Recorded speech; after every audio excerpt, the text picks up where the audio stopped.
this morning, as I've been really studying this whole subject again.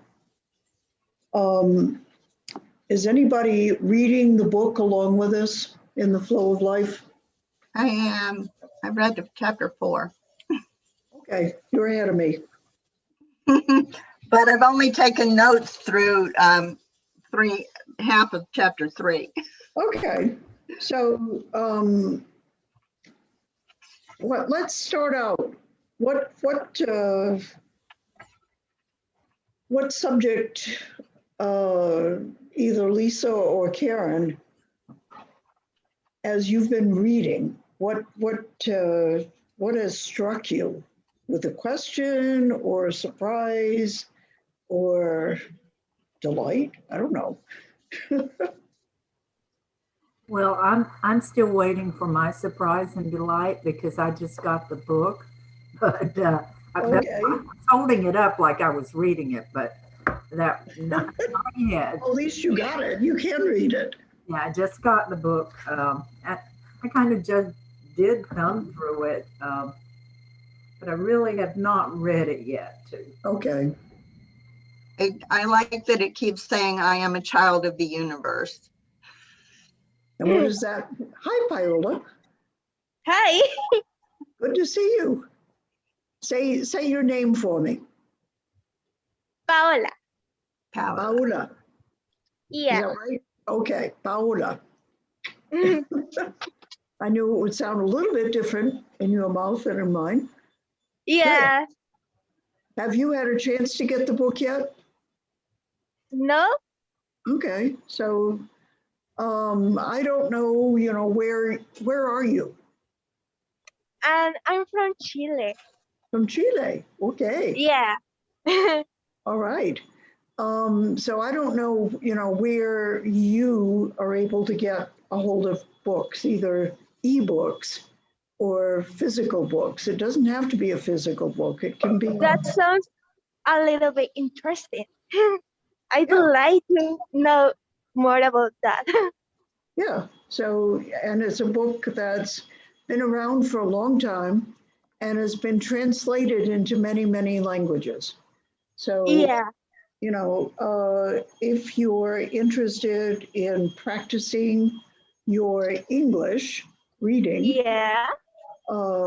a good strategy would be to get a hold of 2 copies. They can be used copies, they can be online copies, doesn't make any difference. One in English and one in Spanish. Yeah. And, read the 2 side by side. And you will find that it is a very big help to your English development, your English reading ability and speed and comprehension. Yeah. So I suggest that you do that. It does not have to be expensive if you can get it online or find it as a used book online. Oh yeah, I'm gonna try to get it online. Yeah, because that's really, reading the book along with our discussions gives you more information to work with. So, okay? Yeah. Okay, cool. Is this your very first time on any of our programs? Or are you in one of the language classes? Really? I don't have any. Are you in one of the language classes on Living Peace Now? Yeah. Good. Who are you studying with?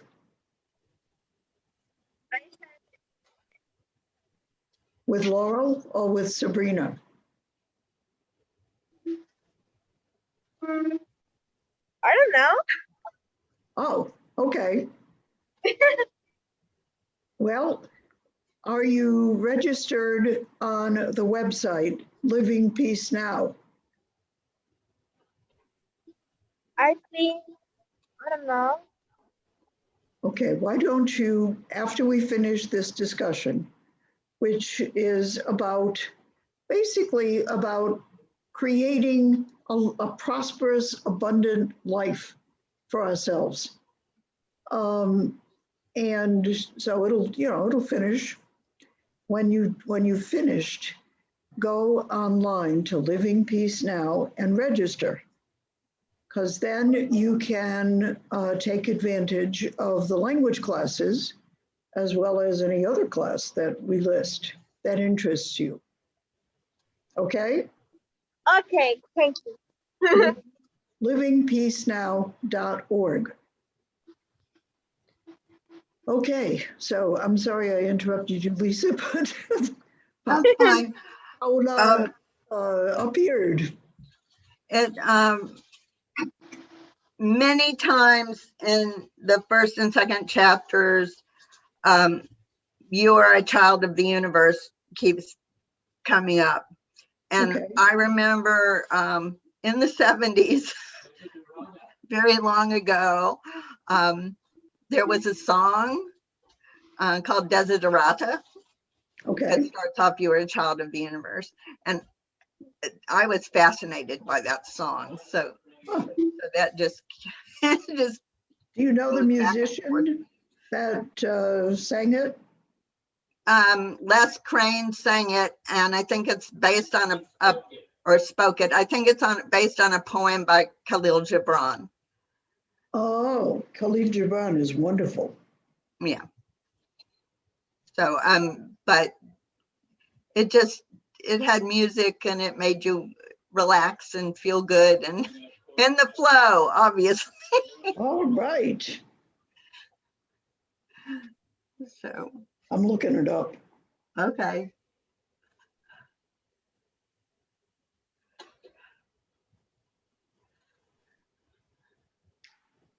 Desiderata, indeed. Yeah.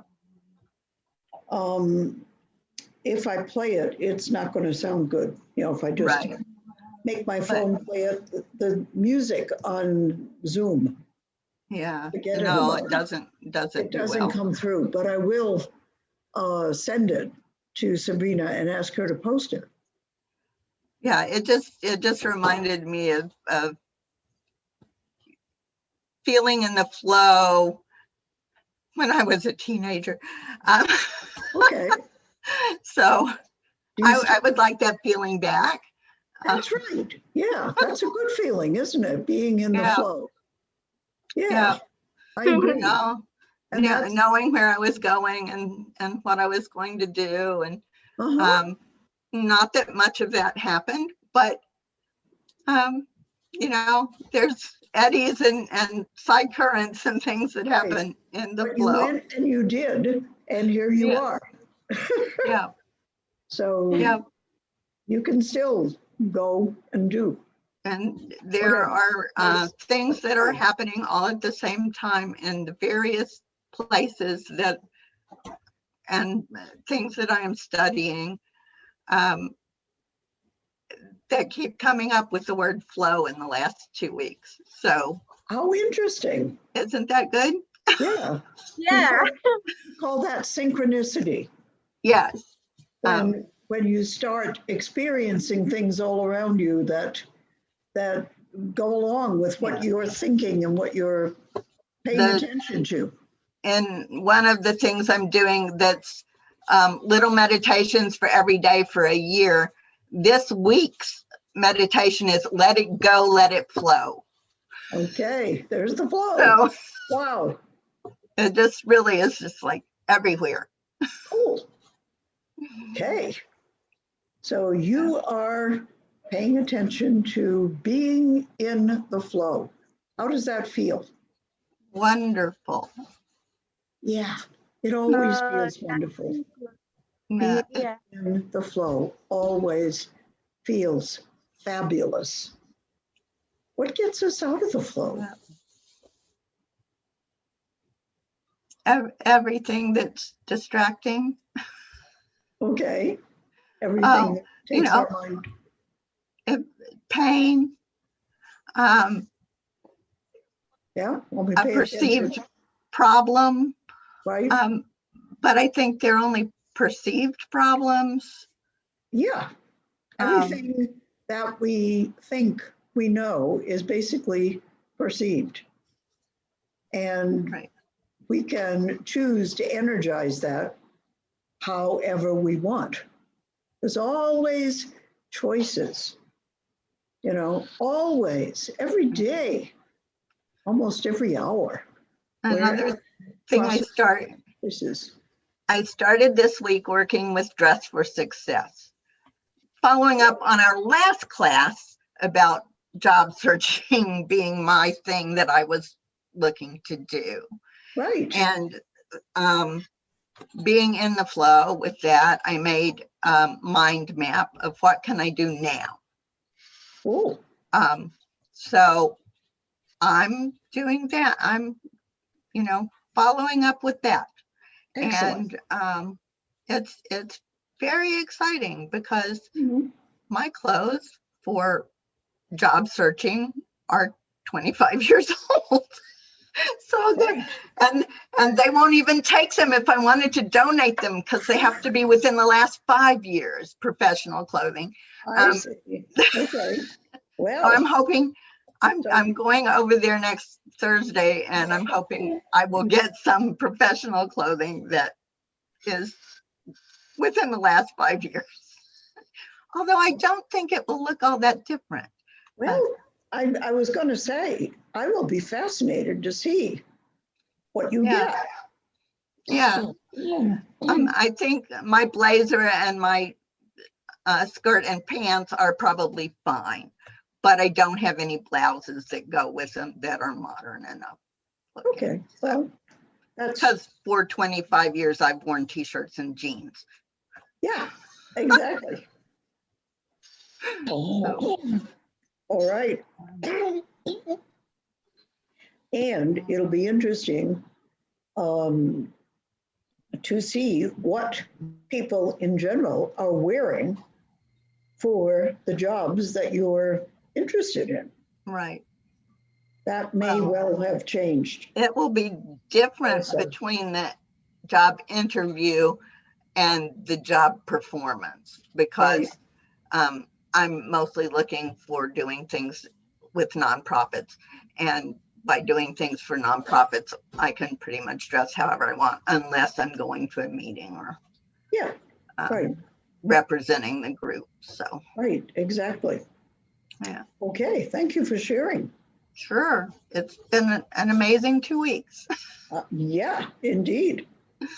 So Maximed, hello. Is that how you say your name, or is there a different way? You want to turn your camera on and join us, please?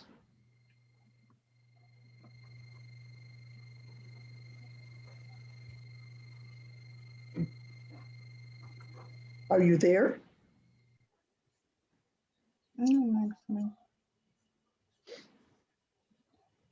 And Parul, hello.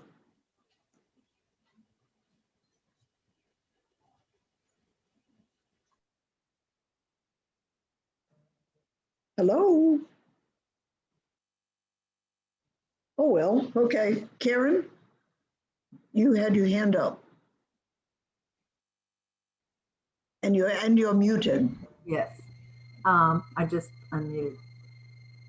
One thing I did strolling through the book as I got it, I did see something that that I'd like to share, and it was that in Chinese medicine, the patient pays the doctor while he or she is well, but if he or she gets sick, then they stop paying the doctor. It's all I like that.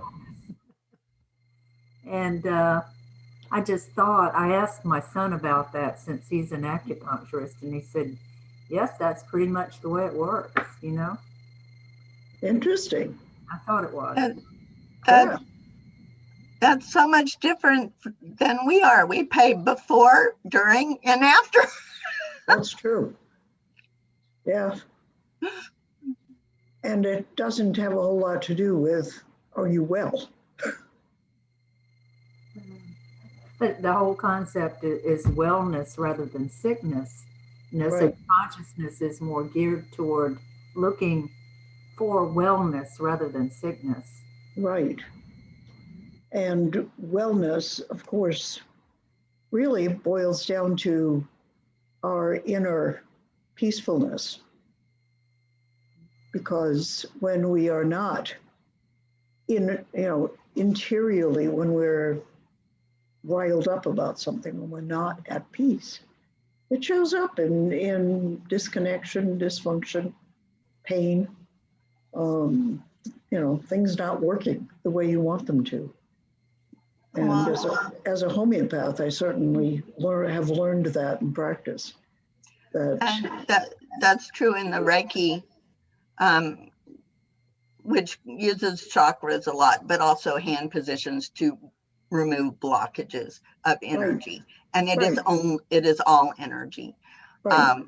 So we are all energy. right.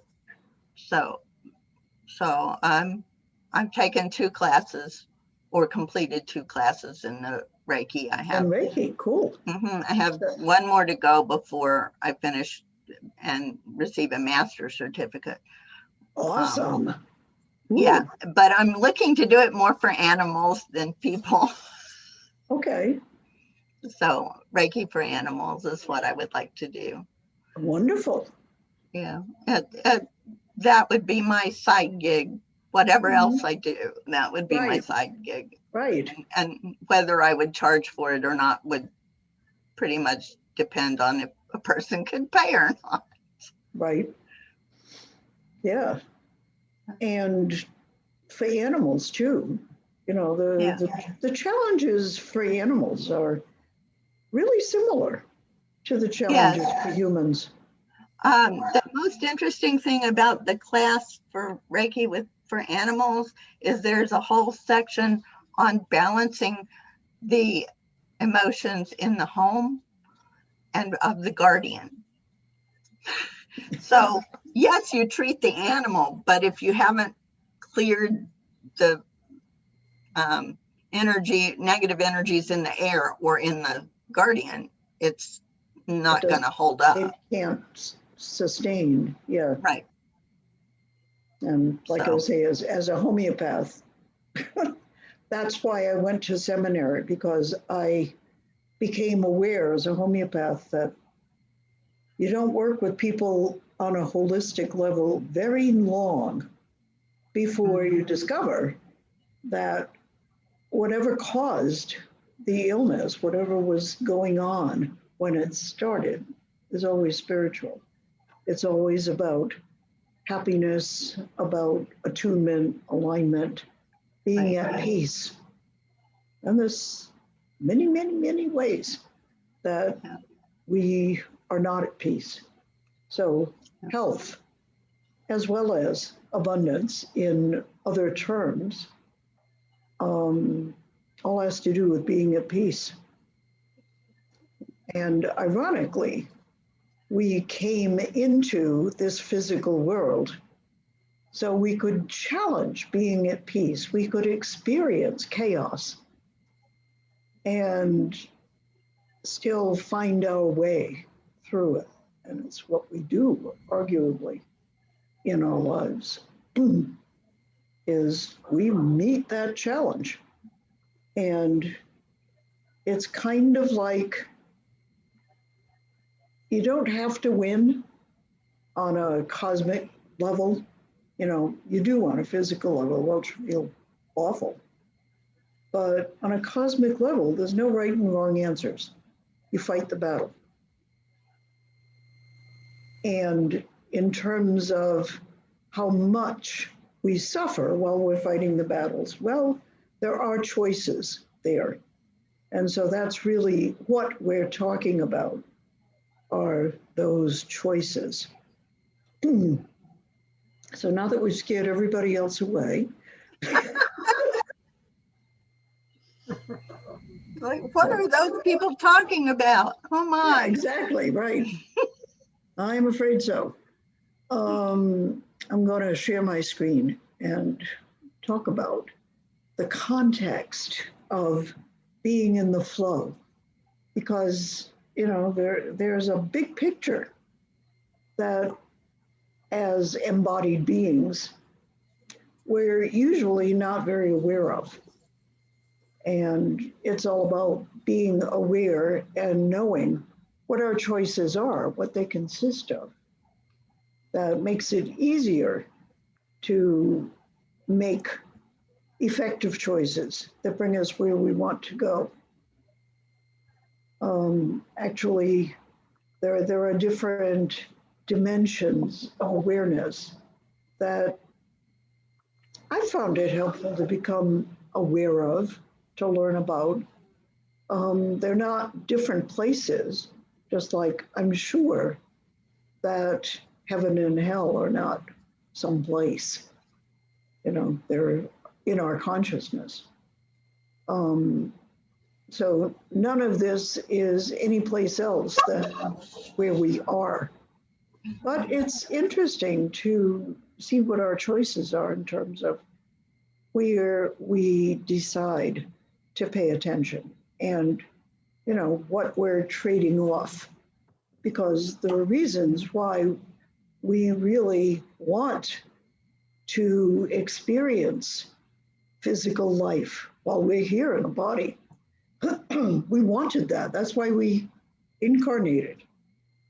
So, that's one tendency that people have is, okay, I'm going to forget all about the body. I'm just going to be spiritual.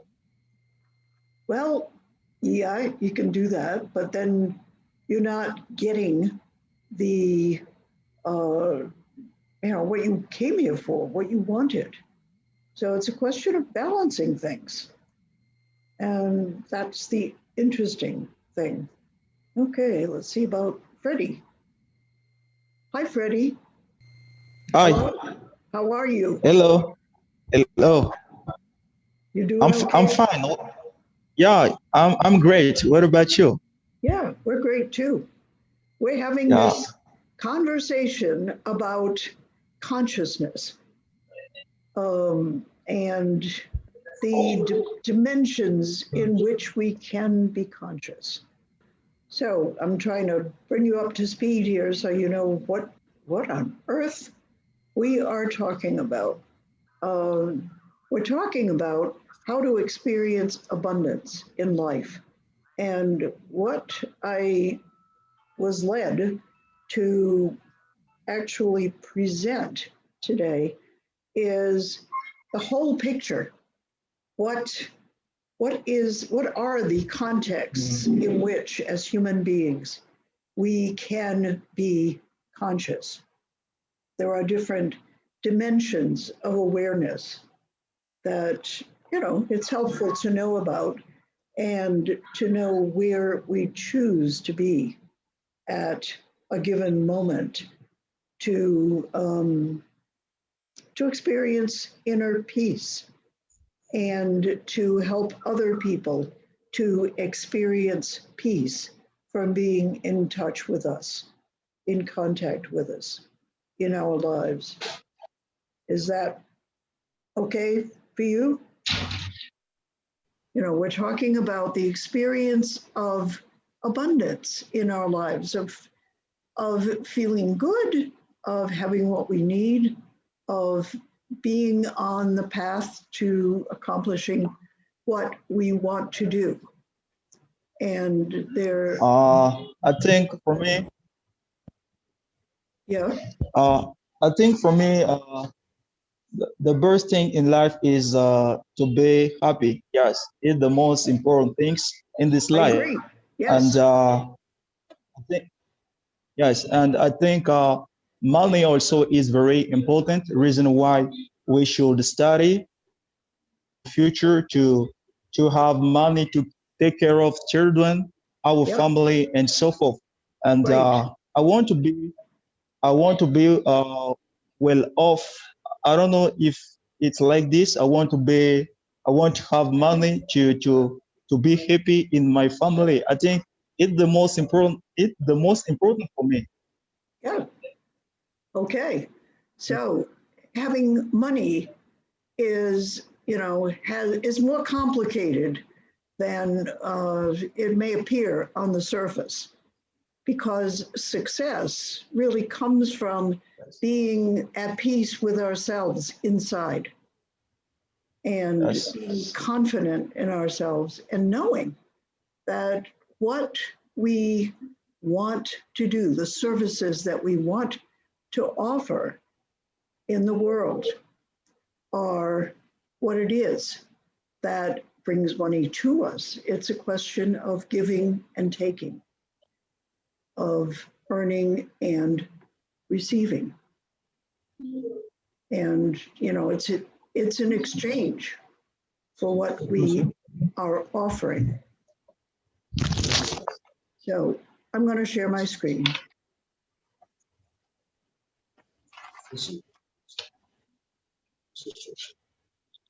So the title is, Living Abundantly, Being in the Flow,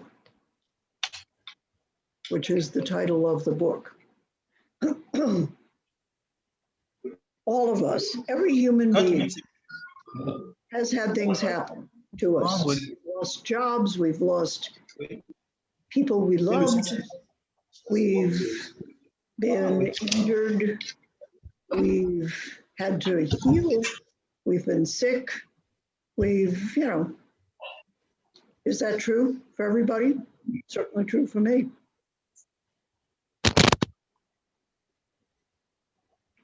So how can we say, knowing that, okay, things happen randomly in the world, and sometimes those things impact us. They come up in our lives. How can we say that there is a flow of ongoing abundance in the world?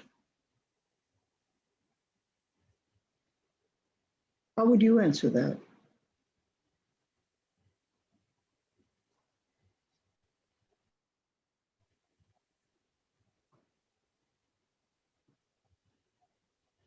Do you believe that?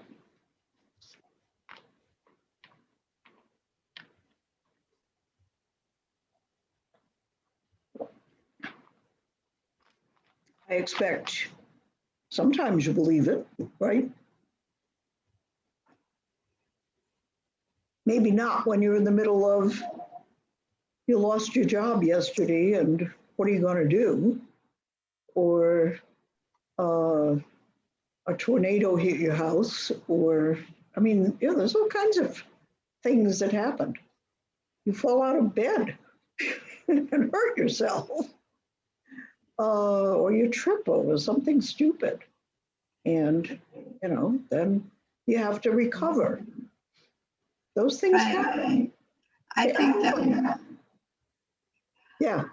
I think what I would say is, yes, when we stumble or stub our toe or fall out of bed or have an illness, we have to allow ourselves the time to recover before we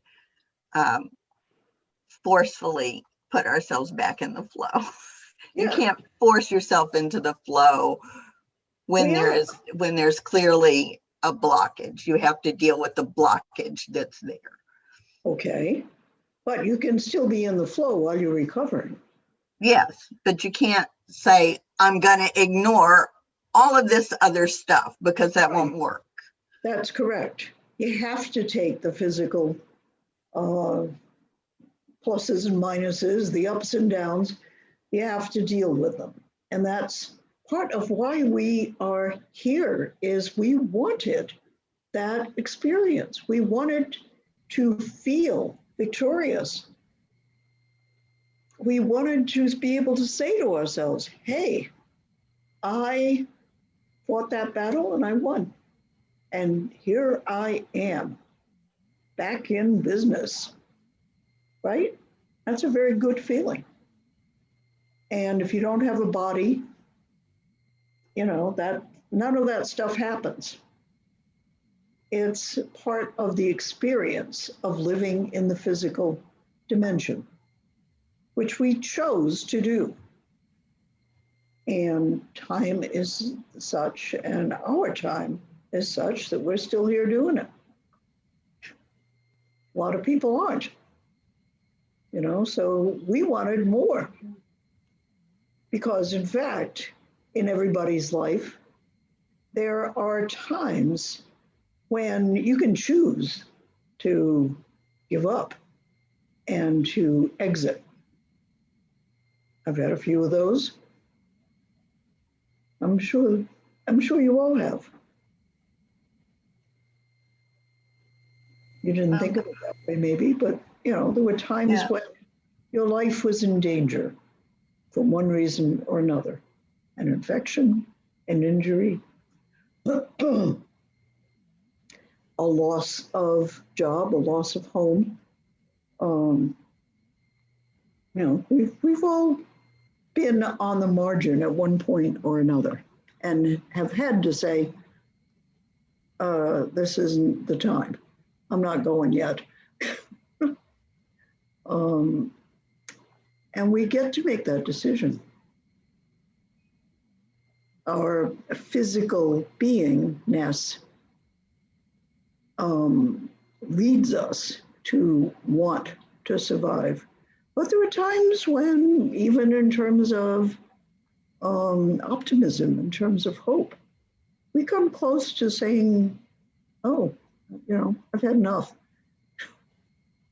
And when we've really said that we've had enough, if you have had loved ones who've died, you know that eventually that decision makes it happen. Right, and I know with my mom, that was, I don't know if at the time it was a conscious decision or if before it got to the point that she was actually doing it, but I'm pretty sure she made a conscious decision that I'm tired, I'm done. Right. And like she rallied a couple of times, but she still refused to eat. Mm-hmm. So I really think she had made her decision. Yeah, right. And we experienced that with my younger sister a few months ago. That, what started it off was something that, she broke her arm.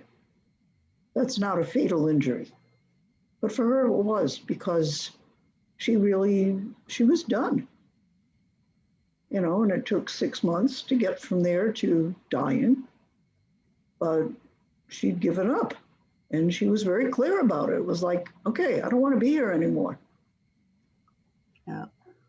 And she made it happen. And it was really interesting to see how her body cooperated. It was a very enlightening experience. I think from my brother, who was actually there with my mom, it was very helpful because they had an even rockier time together than I had. And after her final rally, he said her personality changed, that she was kind and she was loving, and that she was things to him that she hadn't been since he was a small child. And so that made his acceptance of her leaving a little harder than it would have been. But for me, it gave me hope that maybe she had learned at least one of the lessons that she was here to learn this time around anyway. So, I'm hoping. Yeah.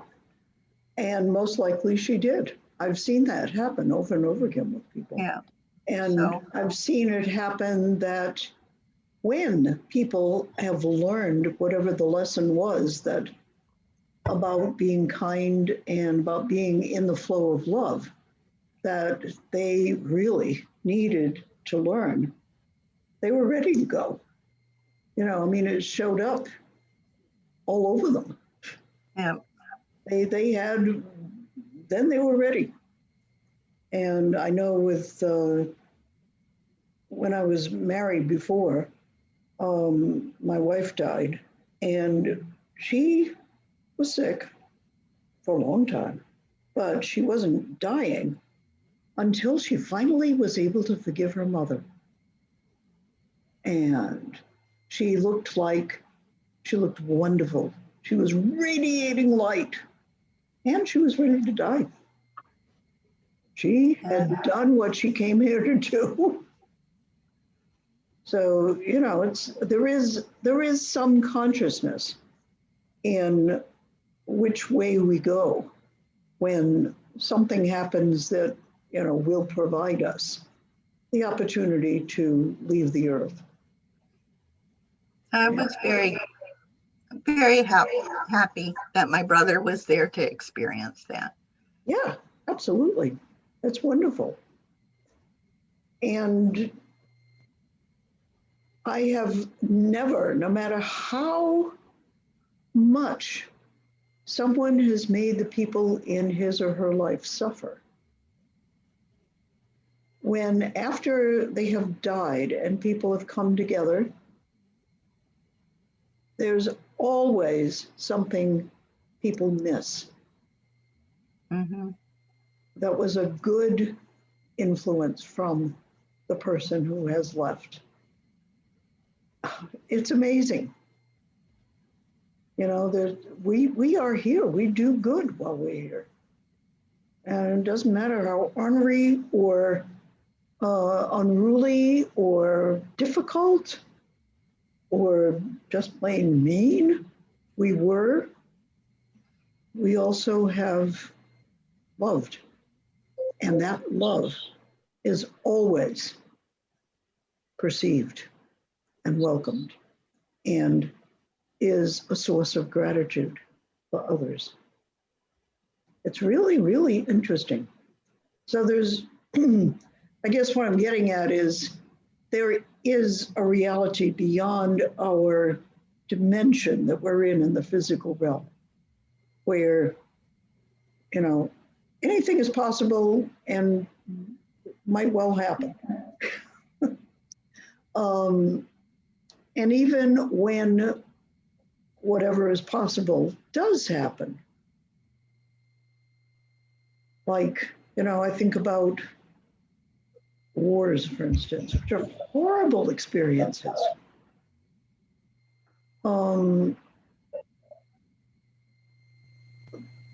Societies recover. They stop fighting.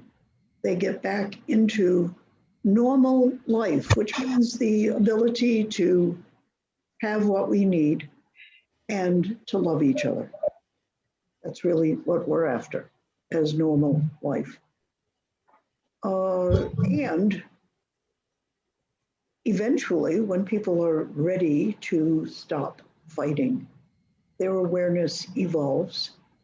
And so they're not willing to keep living in the awareness of fighting. We do have always the possibility of making the world a better place. And we always gain happiness when we're doing that. Deep, satisfying happiness, which is what we really want when you come right down to it. So the essence of this physical dimension of awareness is that everything has an opposite, and that time makes a difference, that just the passage of time makes a difference, and movement is constant.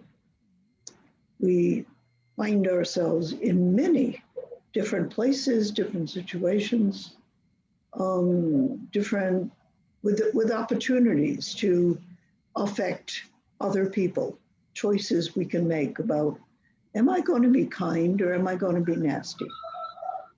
And generally, when we're being nasty, we think somehow that that's going to make us feel better as an individual. Long term, it doesn't. Somebody who is causing pain is in pain always themselves. We can know that, wow, that person is really suffering. And you can feel empathy for the suffering, even if you intensely dislike what they're doing. And we all have the same feelings. And the fact that everything has an opposite means every possible outcome can happen. And we don't have any assurance in the physical realm that the outcome we want is going to happen in the shape we want it or at the time that we want it. But the more specific we are and the more confident we are in the power of our ideas and our desires, the more it's going to happen that what you desire is going to be your experience sooner or later. And a part of it is learning to be more assured, learning to be more confident in our own ability to create our vision, and being flexible in how we respond while all the physical chaos is going. How much do we really want to be a part of that? Some of it we do want to be a part of. Sometimes we challenge ourselves with a shot of adrenaline opportunity,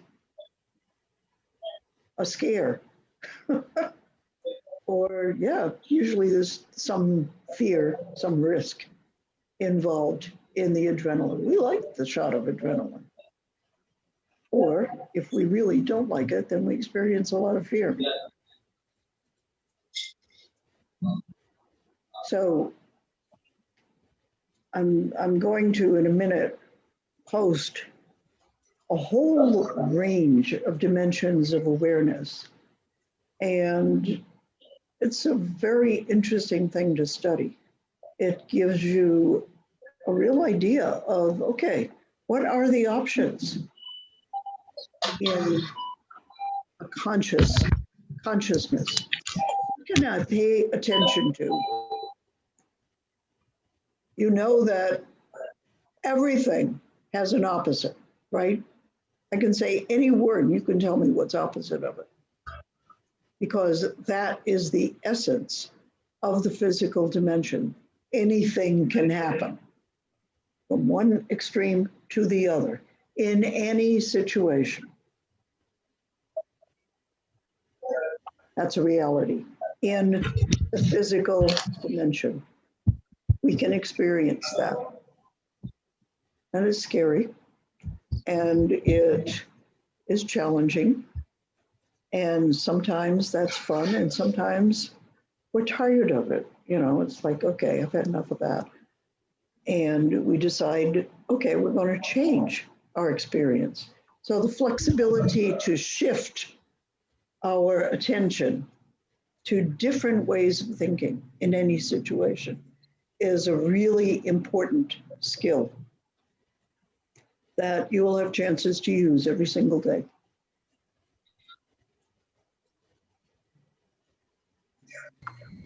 Another way of putting it is that in the physical dimension, in our everyday life, we perceive things, and we're either comfortable with them or we're not comfortable with them.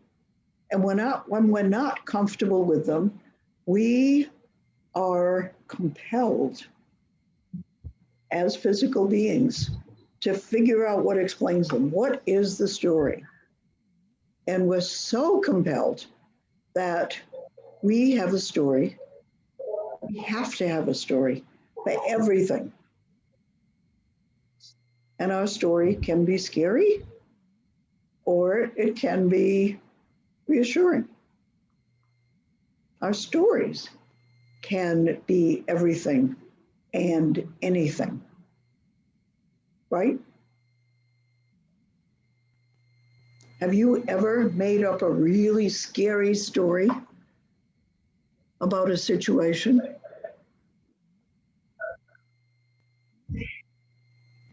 Ever? Yeah, Yeah. but fiction, thank goodness. Yeah. However, recently the fiction doesn't feel so fiction. In 1987, I made up a story about a pandemic, and the people who were spreading this were sent off to an island all on their own.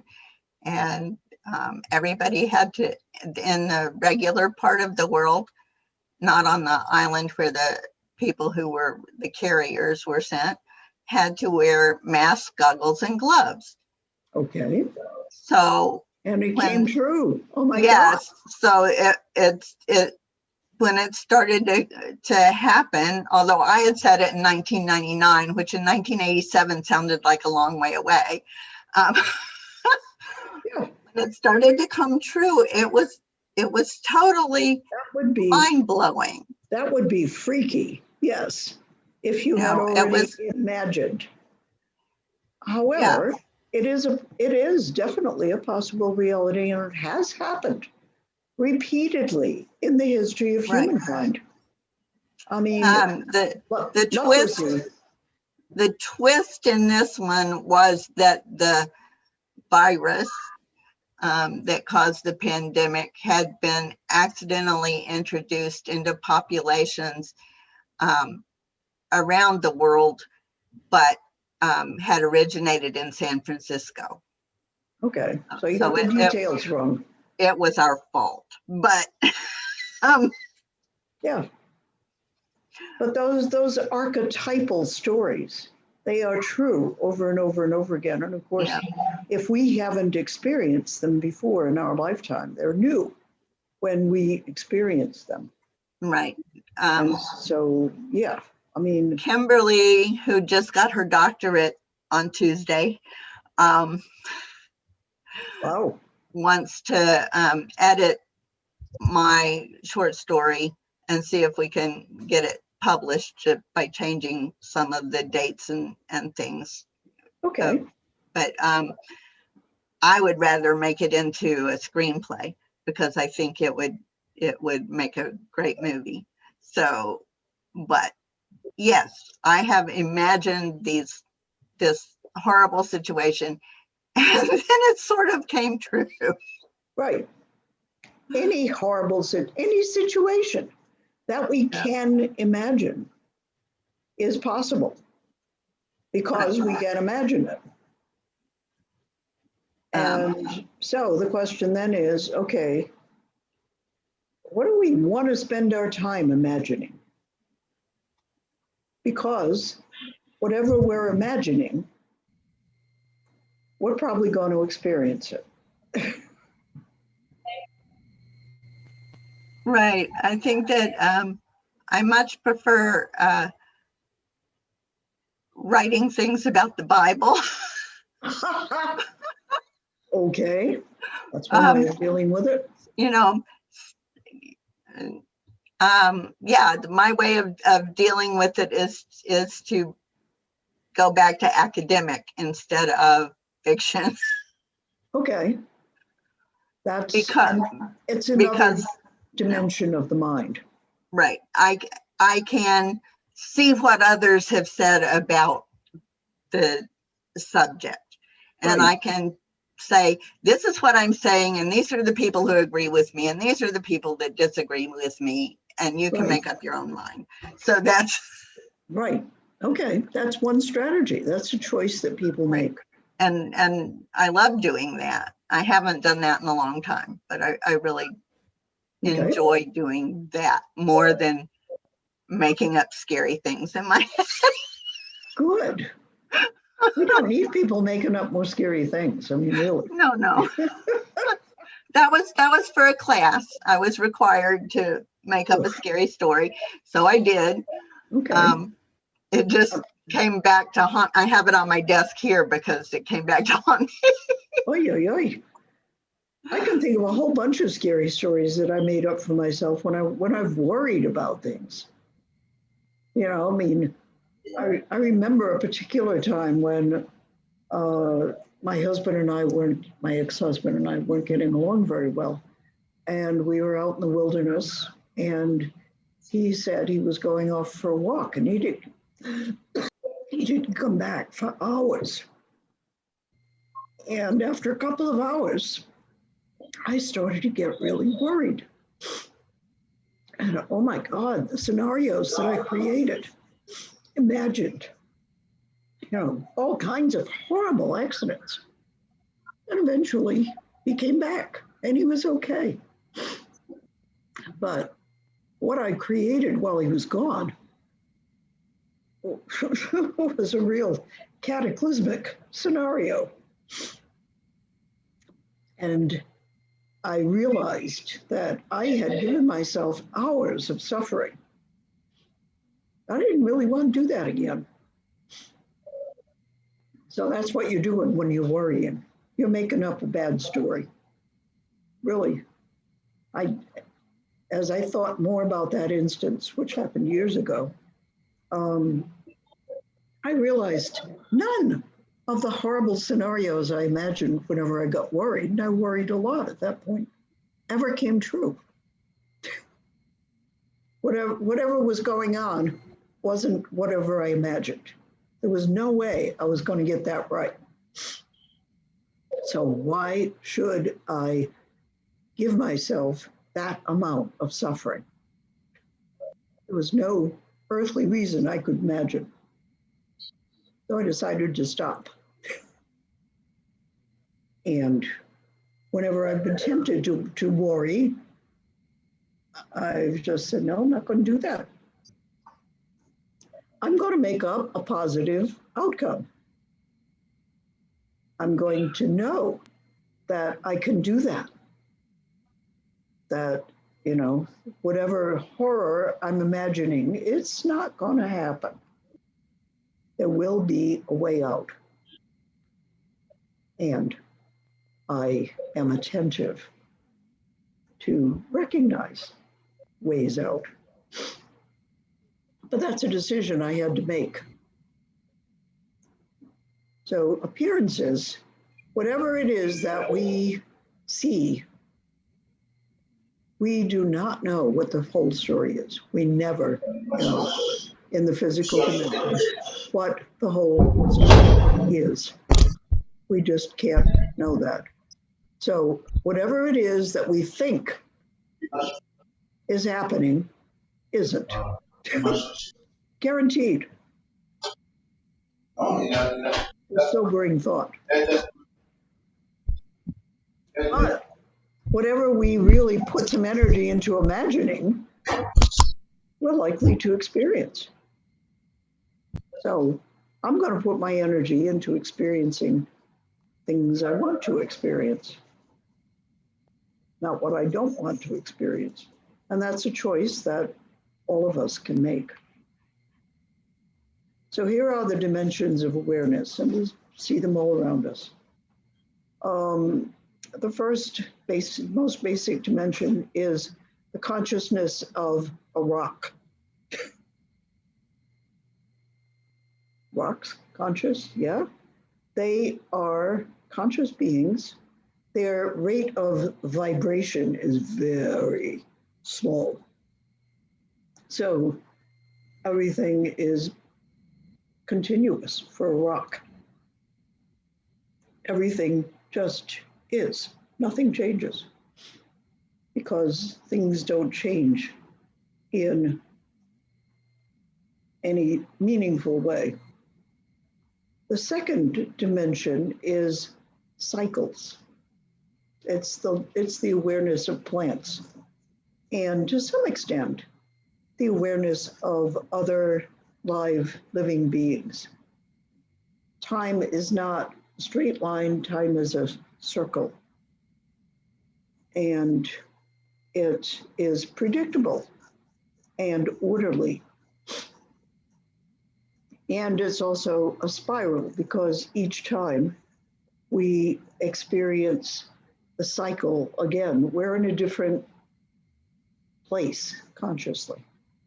So it's the same and different, and that's life. It's repetitive and always different. And that's the plant perspective. And then there's the animal perspective, which is basically the physical dimension that humans as animals are conscious in. There is time, age, time going forward in our awareness. And there's space. We can move whenever and however we decide. And everything is always changing because of those two dimensions, time and space. And everything has a range of manifestations. It can be slow or fast. It can be painful or exciting. It can be, things can be old or young. We can be with or against. Everything has an opposite in our physical way of being. Appearances change constantly, while the truth in the universe doesn't change. It's always the same. So we are constantly faced with, are we responding to an appearance or to the actual truth, which is basically in the fourth and fifth dimensions that we really become clear about what is always true. So in the fourth dimension, we've all been in the fourth dimension. Whenever we get in the zone, what goes away? When you get involved in reading a great book, what happens? Time and everything around you goes away. That's right. Time doesn't exist anymore. Yep. Exactly. So you're in the fourth dimension awareness. Time has disappeared. And time doesn't actually exist, basically, in the higher dimensions of awareness. It only exists in the lower dimensions, the very physical dimensions of awareness. So everything we are concerned about aging and, being late and, all those concerns about mechanical time, they don't exist beyond the third dimension of awareness, which is totally a physical awareness. Poof, no time. Like I said, we typically go there quite often and we love it. It feels good, except when we come back into the third dimension and realize, oh my God, I'm half an hour late. That becomes a problem. So that's a dimension conflict in awareness. And it happens to us constantly. Hi, I'm loving. Welcome.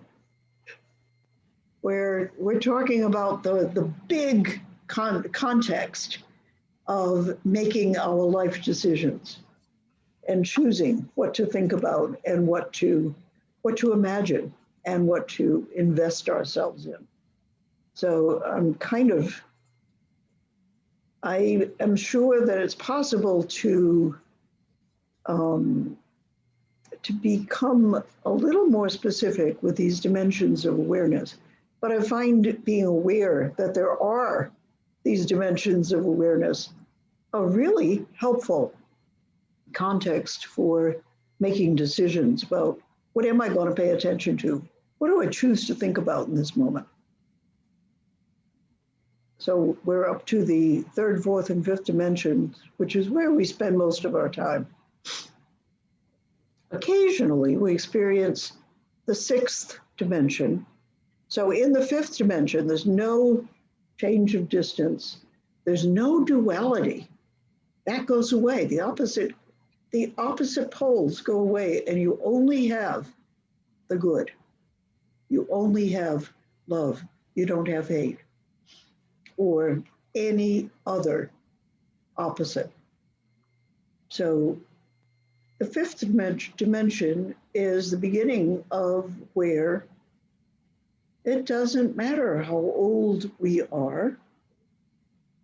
We just need to do what we need to do, what our awareness tells us.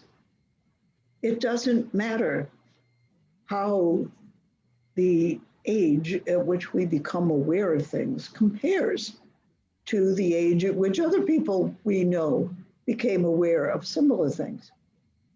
That doesn't matter. It's not real. It's not lasting. Why do we give ourselves so much suffering over things that don't really exist in the non-physical?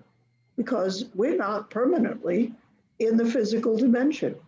We're here as an experience. And we all know that we're going to leave it. And so things that don't exist beyond this level of awareness, there's no point in giving ourselves a lot of surus, a lot of sorrow, suffering over things that ultimately are not going to matter.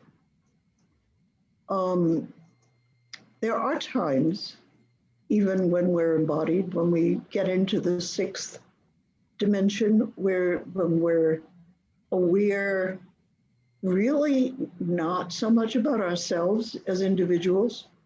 You know, I do not see myself as important in the context of the shared good, the universal good. That's a sixth dimension experience. We are primarily aware of being part of a oneness, a universal oneness. And different species don't matter. Different individuals don't matter. It's all about the flow in that oneness, and that one beingness, that one intelligence. That's a sixth dimensional experience. And people, embodied people, do have that experience. I've been there a couple of times. I'm sure you have, once or twice anyway. It's not a common experience for most of us, but it can be. And the thing about the thing that seems contradictory to us in our physical dimension about moving up in the dimensions of awareness is that as our energy, as our vibrations become less and less physical, they become faster and faster, to the point where if, for instance, you in a body meet with an unembodied spirit, you really don't, you're not sure you're going to be able to stay embodied. I've done it twice with help. And the energy is so alarmingly different the unembodied spirit has to slow their vibrations down hugely, but the embodied entity needs to raise their vibrations tremendously. I think it's uncomfortable on both sides. It certainly is on the physical side. The trade-off is that in order to keep rising in dimensional awareness up to the 12th, and I've seen 24 too, and it's all about how they're dividing up the possible levels of awareness and how many they're deciding there are.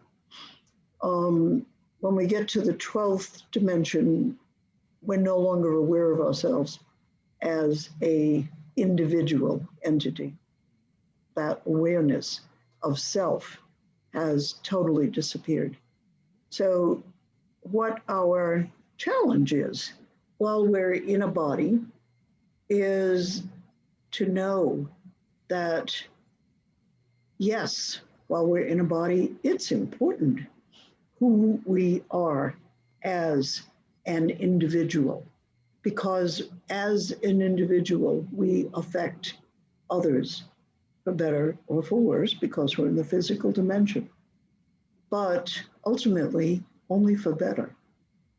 No matter what we do, there is a positive outcome from that. Like I said, there's no wrong answers. You don't have to be afraid of getting things wrong. If you're tuned in, you realize when what you've done makes somebody else suffer. And then the proper thing to do is to say, gee, I'm sorry, I didn't mean to harm you. I didn't mean that impression.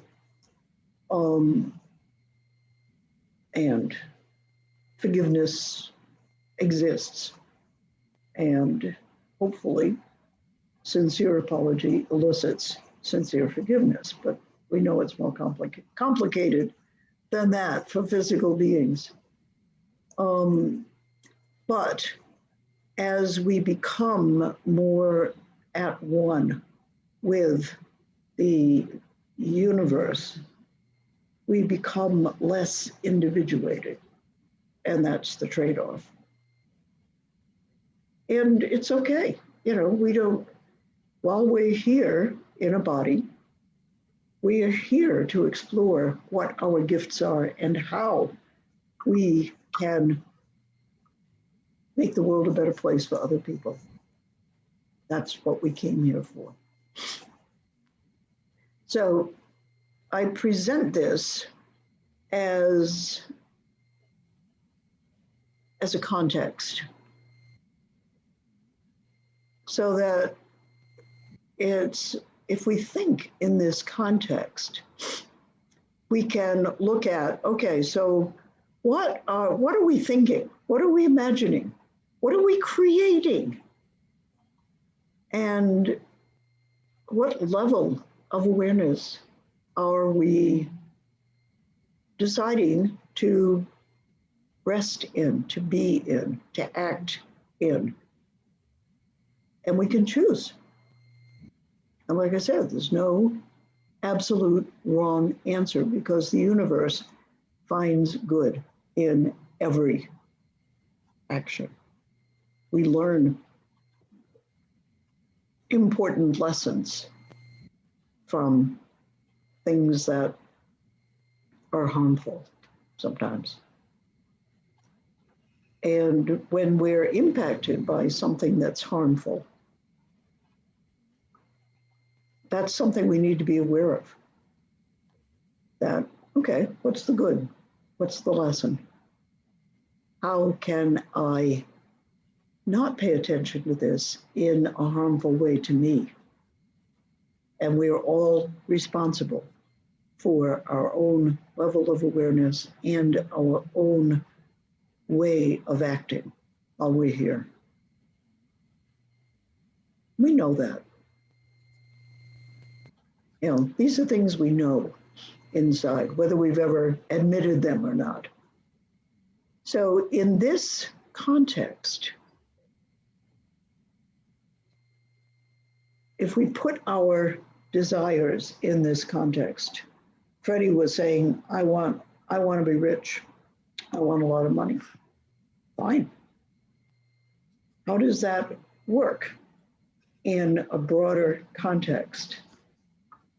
What is money?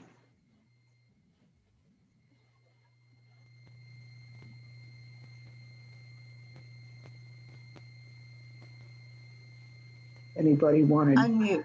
Money is a tool Okay. that is only useful in its spending. Yeah, that's true. So it's a tool, but if you don't utilize it, if you just let it sit there, you may enjoy counting it or, Yeah, there are people that do. letting it grow on it. I mean, a lot of people making their money grow is their job. That's what they want, or making other people's money grow is their job, and that's what's important to them. Yeah. And I appreciate the people that make a job out of helping other people make their money grow. But it is in fact a tool, and it's not worth anything except as we have designated it to have value. It's a tool for us to use in creating our vision. That's its most satisfying use. Right. And if we look at, yes? No, sorry. No, go ahead. For me, it is energy. Yeah, it's energy. It's everything's energy. Yeah. So money is a concrete, measurable form of energy, stored energy. Because, when we save money, where did the money come from? It came in exchange for the energy we put out somehow, or the energy somebody else put out and then gave us. It's part of the flow. Nothing more, nothing less. It doesn't have power in and of itself. And the fact is that our ability to envision what we want to do is not tightly bound up with money.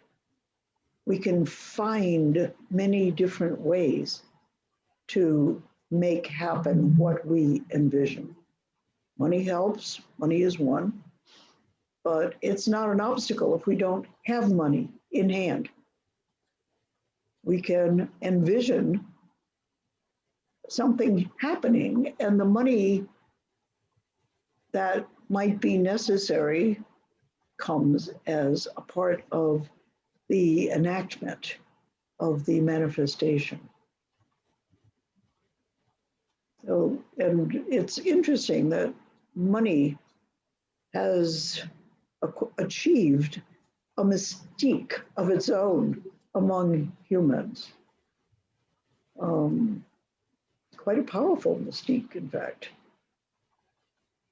There's a book that I haven't started to explore again, but I will as a part of this. It's called The Soul of Money by Lynn Twist. And it's about the energy of money and, how it fits into the picture. So that's another one that's worth getting and reading. And yeah, I think that it's interesting that we're talking about flow, and money is called currency. Very good. That's a wonderful observation. Yes. I don't know if it has a name that implies the flow in languages other than English.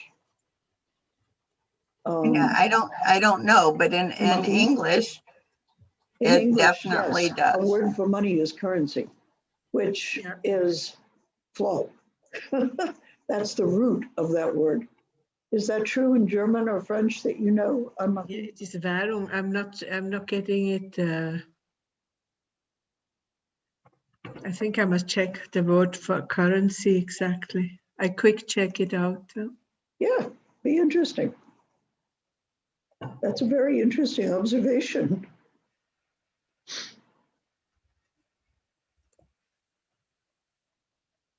So, to sum up what we were talking about, mostly while we're embodied, our awareness shifts between the third and the sixth dimension. And it's, where we want it to be involves balancing the physical and the spiritual, and the appearance and the reality, and the vision and the experience. And how we individually arrive at that balance is our challenge in our lives. That's really, what it's all about, living a life. Is where is your balance point? How does it evolve? How far do you want to push this? Knowing that you're giving up your enjoyment of being a physical individual as you choose higher dimensions in which to be aware. In other words, I do not consider that it's better to spend all your time meditating necessarily, because then you're not experiencing the physical. But it's up to you as an individual. It's up to you where you want to be in that mix. So as I am trying very hard to not have type 2 diabetes, I have found that the things that I thought I would miss the most are not what I miss the most. Okay. That in fact, it's more textural experience that I miss. Like most of the foods that I am allowed to eat are not crunchy. So I miss crunchy bread. I miss crunchy. So About I thought I crunchy would celery miss, and crunchy apples. yes, and that is what I have switched to eat a lot of crunchy vegetables. Yeah, And and I agree. Crunchiness is a delightful physical right, so experience. I really thought I would miss potatoes and bread and soft drinks. Not so much, but potato chips and Crunchy, corn yeah. chips and pita chips, all the bread chips.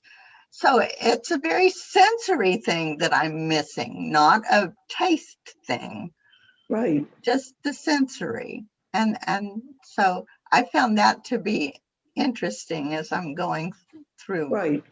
And adjustment. in the world as a whole, there are other crunchy experiences, mostly vegetables, that are not those things that are going to raise your blood sugar. Right. So, that's where flexibility is a challenge.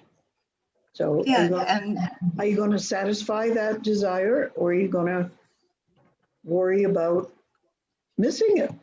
You have a choice. no, it's not been difficult, which is surprising to me, Yeah, because right. I thought because it is so different, I thought it would be difficult, but it's not. Good. Um, One of the great delights yes, it's of like experience. finding out, it's like, wow, why didn't I know this before? Because you never decided to know it before. Yeah, it's like it wasn't something that was even in my mind. That's right. To find out that eating white rice is worse than eating a bowl of pure sugar.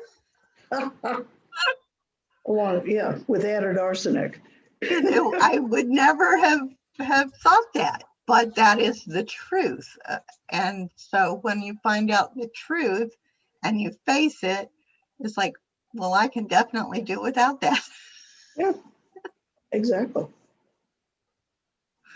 So, yeah, I mean, we always have choices, and the choice that we want to have consistently is flexibility to change, to pivot our awareness.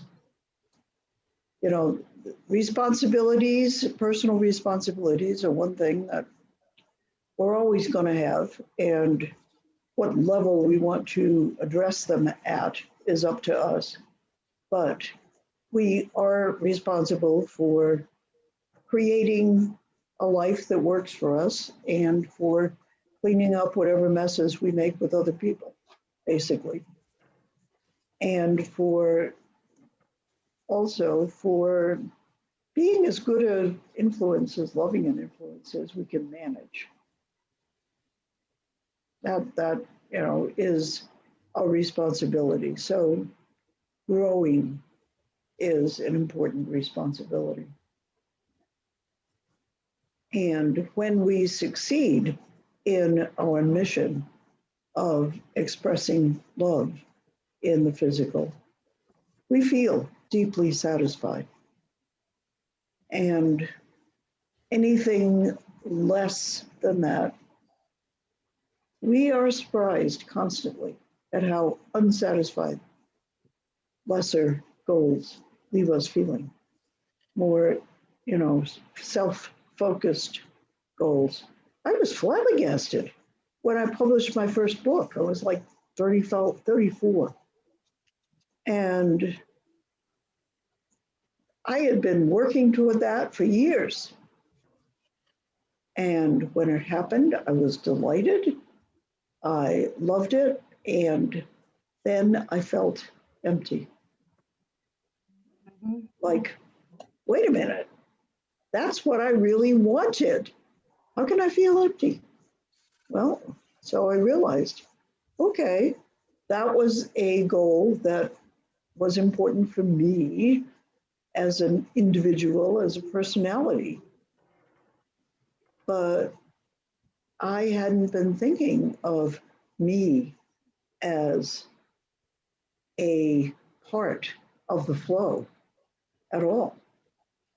It had all been about, I wanted to be famous. And I became fairly well known because of that book. But it left me empty, and I was so shocked. It was a very interesting experience. I realized, okay, so first of all, I thought, how come? How can that happen? And I thought, well, I need to find a different dimension in which to think, which is why I've been so fascinated with dimensions of awareness.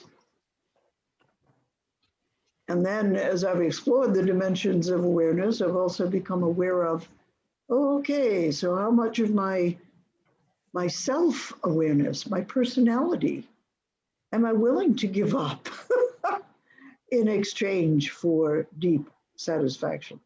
It is an ongoing question. And it's an interesting one. So in the fifth dimension and above, good is flowing constantly with no need to fear, no need to suffer. But we need to be willing to pivot our awareness from the physical into a higher dimension, into the dimension where, it's not about us at all. It's about shared good, the greater good, and how we as an individual help achieve the greater good.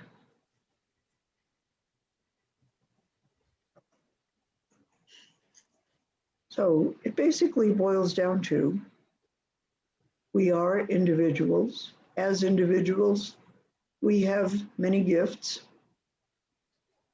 And our mission, where we will be satisfied, is to use our gifts to increase the flow of good in the world. And a part of that means having what we need to really enjoy doing that. And a big part of prosperity, of abundance, is in things that have nothing to do with money, like giving people smiles and understanding and acts of kindness. That is, worth so much in the world. And from what I've seen, the people that do that all the time, they don't need to worry about money.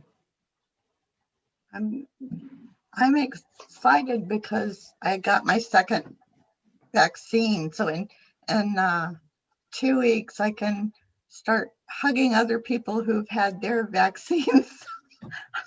It is a real feeling of liberation to get that second vaccine. Yeah. I'm like, I'm counting down the days till I can hug my grandson and my daughter and my friends, and until I can go back and be with people in places without worrying about standing back and it's like, I don't want to make you sick. I don't want you to make me sick. Let's stay away.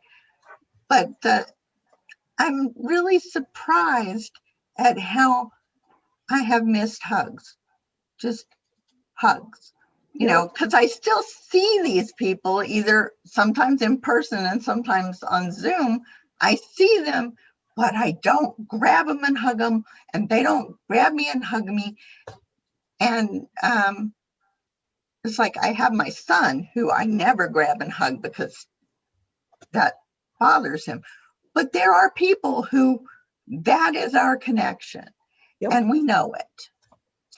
And, you know, so I wouldn't go up and grab and hug a stranger, but I have so missed hugging the people that I used to hugging at least once a week. I mean, and it's been a year and a month, so I'm ready for some hugs.